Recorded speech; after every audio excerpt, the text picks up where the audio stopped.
महाराष्ट्र विधानसभा चुनाव 2024 के चलते आचार संहिता लागू होने से पहले एकनाथ शिंदे सरकार की कैबिनेट ने बड़ा फैसला ले लिया। यूं कह लें, एक तीर से तीन निशाने। कैबिनेट की आखिरी बैठकों में से एक में ओबीसी, आदिवासी और अल्पसंख्यकों को कई तोहफे दे दिए। कैबिनेट ने रिकॉर्ड 80 फैसलों पर विचार किया, उनमें से 38 को मंजूरी दे दी। उनमें से एक राज्य के मदरसों में कार्यरत शिक्षकों के वेतन में बढ़ोतरी का फैसला है, यानी कुल मिलाकर ओवैसी को भी निशाने पर ले लिया। कैबिनेट बैठक में प्रस्ताव को मंजूरी दे दी गई है। अब ऐसे में ओवैसी जो लगातार महाराष्ट्र में मुसलमानों को लेकर रैली कर रहे थे, उनके लिए परेशानी का सबब होने वाला है। लोकसभा चुनाव के बाद फ्रंट फुट से खेल रही कांग्रेस अब बैकफुट पर आ गई है। हरियाणा के चुनावी रिजल्ट ने कांग्रेस की टेंशन बढ़ा दी। महाराष्ट्र में इस साल नवंबर में चुनाव होने हैं। ऐसे में भारतीय जनता पार्टी ने राहुल गांधी को एक और झटका देने की तैयारी कर ली। महाराष्ट्र में कांग्रेस, शरद पवार की एनसीपी और उद्धव ठाकरे की शिवसेना के बीच गठबंधन है। लोकसभा चुनाव के नतीजों के बाद महाविकास अघाड़ी गठबंधन का जोश हाई था, लेकिन हरियाणा के नतीजों ने उसके जोश को ठंडा कर दिया। सबसे ज्यादा टेंशन में तो कांग्रेस है। अब चुनाव से ठीक पहले एनडीए ने ऐसा दांव चल दिया जिसका जवाब ढूंढना खुद राहुल गांधी, शरद पवार और उद्धव ठाकरे के साथ साथ ओवैसी के लिए भी मुश्किल भरा हो जाएगा। सबसे पहले जानते हैं महाराष्ट्र में हुआ क्या। महाराष्ट्र की कैबिनेट ने गुरुवार को ओबीसी के हित में एक फैसला लिया। फैसला यह था कि महाराष्ट्र सरकार केंद्र से ओबीसी में गैर क्रीमी लेयर के लिए आय सीमा मौजूदा 8 लाख रुपए से बढ़ाकर 15 लाख रुपए सालाना करने का अनुरोध करेगी। इसका मतलब है महाराष्ट्र सरकार ने केंद्र से मांग की है कि ओबीसी में क्रीमी लेयर तय करने की जो मौजूदा सीमा 8 लाख है, उसे 15 लाख कर दिया जाए। यह फैसला महाराष्ट्र में अगले महीने प्रस्तावित विधानसभा चुनाव से पहले आया है। यहां बताना यह भी जरूरी है कि ओबीसी यानी अन्य पिछड़ा वर्ग श्रेणी में आरक्षण का लाभ हासिल करने के लिए गैर क्रीमी लेयर प्रमाण पत्र की जरूरत होती है। यह प्रमाण पत्र प्रमाणित करता है कि उक्त व्यक्ति यानी जो व्यक्ति है, उसकी पारिवारिक आय निर्धारित सीमा से कम है।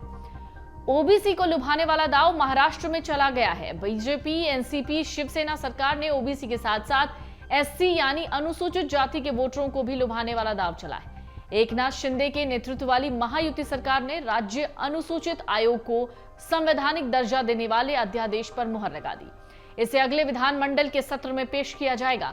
महाराष्ट्र सरकार के इन दो फैसलों को चुनाव से पहले बड़ा कदम बताया जा रहा है। सियासी पंडित इसको महाराष्ट्र में ओबीसी और एससी वोटर्स को लुभाने की कोशिश के तौर पर देख रहे हैं। राहुल गांधी भी ओबीसी और एससी वोटर्स को लुभाने की कोशिश में है।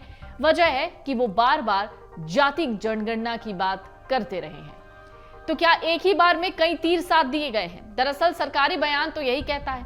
शिंदे कैबिनेट की बैठक में महाराष्ट्र राज्य अनुसूचित जाति आयोग को संवैधानिक दर्जा देने के लिए एक मसौदा अध्यादेश को भी मंजूरी दे दी गई। ये जो अध्यादेश है विधानमंडल के अगले सत्र में पेश किया जाएगा। इसमें कहा गया है महाराष्ट्र राज्य अनुसूचित जाति आयोग के लिए 27 पद स्वीकृत किए गए हैं। इतना ही नहीं, महाराष्ट्र की 7 प्रमुख जातियों और उप जातियों को केंद्रीय अन्य पिछड़ा वर्ग यानी सेंट्रल ओबीसी लिस्ट में शामिल करने के लिए भी शिंदे सरकार के प्रस्ताव पर बड़ा अपडेट सामने आया। एनसीबीसी यानी राष्ट्रीय पिछड़ा वर्ग आयोग ने इन जातियों को केंद्रीय अन्य पिछड़ा वर्ग में शामिल करने की सिफारिश की है। इस पर पिछले 1 साल से काम चल रहा था।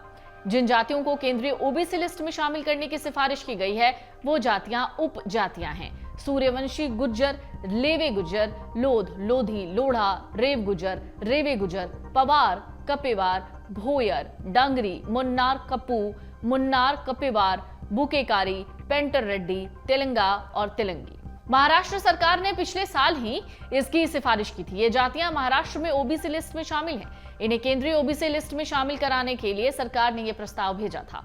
अब सवाल है, क्या महाराष्ट्र में चुनाव से पहले ये तोहफा मिल जाएगा? अगर चुनाव से पहले सरकार की मुहर लग गई तो इसका फायदा एनडीए को चुनाव में बम्पर मिल सकता है। इन फैसलों में से एक पर मुहर लगाने की कमान महाराष्ट्र सरकार के हाथ में थी, तो दूसरे और तीसरे की कमान केंद्र की मोदी सरकार के हाथ में। अगर महाराष्ट्र सरकार की बात मानकर केंद्र सरकार क्रीमी लेयर तय करने की सीमा 15 लाख कर देती है, तो ये महाराष्ट्र चुनाव में बड़ा सियासी कदम होगा। भले ही महाराष्ट्र सरकार के इस फैसले में वक्त लगे, मगर चुनाव से पहले एनडीए ने महाराष्ट्र के वोटरों के सामने अपनी मंशा साफ कर दी है। मेरे ख्याल से संजय राउत भ्रम में है। वोट जिहाद करने वाले उद्धव ठाकरे वोट जिहाद करने वाले संजय राउत की सैलरी नहीं बढ़ाई है। जो तनख्वाह बढ़ी, जो शिक्षक है, टीचर्स है, जो हमारी आने वाली पीढ़ी को सुशिक्षित करती है, एजुकेट करती है, तो उनको आर्थिक सक्षम करना ये तो किसी भी सरकार की जिम्मेदारी है। शिक्षा और आरोग्य ये सरकार की प्राथमिकता होती है, और वह करते समय वो कौन से धर्म का है वो भाजपा नहीं देखती है। दरअसल महाराष्ट्र में एकनाथ शिंदे के नेतृत्व वाली महायुति सरकार मराठा आरक्षण आंदोलन के मुद्दे से जूझ रही थी। मराठा आरक्षण की मांग करने वाले आंदोलनकर्ता मनोज जरांगे बार बार अनशन करके सरकार की टेंशन बढ़ा रहे थे। इस पर एनडीए बैकफुट पर नजर आ रहा था। इस मुद्दे को महाविकास अघाड़ी गठबंधन चुनाव में भुनाने की कोशिश में था, मगर उससे पहले ही एनडीए ने खेल कर दिया। बीजेपी, अजित पवार की एनसीपी और एकनाथ शिंदे वाली शिवसेना ने मिलकर महाराष्ट्र को जीतने का प्लान बना लिया। महाराष्ट्र सरकार के इस फैसले का असर चुनाव में दिख सकता है। इस कदम में महाराष्ट्र में शिंदे सरकार ने ओबीसी को साधने की कोशिश की है। महायुति के इस प्लान पर राहुल गांधी के प्लान पर पानी फिर सकता है, और उससे भी बड़ी बात यह है कि महाराष्ट्र सरकार ने दिवाली से पहले मदरसा के टीचर्स को बड़ा तोहफा दिया है। शिंदे मंत्रिमंडल ने मदरसों में डीएड, बीएड टीचर्स के वेतन बढ़ाने का ऐलान किया है, वो भी 3 गुना। साथ ही मौलाना आजाद अल्पसंख्यक आर्थिक विकास निगम की शेयर पूंजी को 700 करोड़ रुपए से बढ़ाकर 1000 करोड़ रुपए करने को भी मंजूरी दे दी है। गुरुवार को ही बैठक की अध्यक्षता मुख्यमंत्री एकनाथ शिंदे ने की। आपको बता दें, मौजूदा वक्त में डीएड टीचर्स को 6000 रुपए हर महीने का वेतन दिया जाता है। इसको बढ़ाकर 16000 रुपए महीना कर दिया जाएगा। साथ ही बीए, बीएड, बीएससी, बीएड में माध्यमिक सब्जेक्ट पढ़ाने वाले शिक्षकों को पहले 8000 रुपए प्रति माह के बजाय अब 18000 रुपए प्रति माह मिलेंगे। अगर आप ये वीडियो YouTube पर देख रहे हैं तो हमारे चैनल को सब्सक्राइब कर बेल आइकन दबाएं, और Facebook पर देख रहे हैं तो हमारे पेज को लाइक करें। 8 मिलियन प्लस सब्सक्राइबर, आपके इस भरोसे के लिए बहुत धन्यवाद।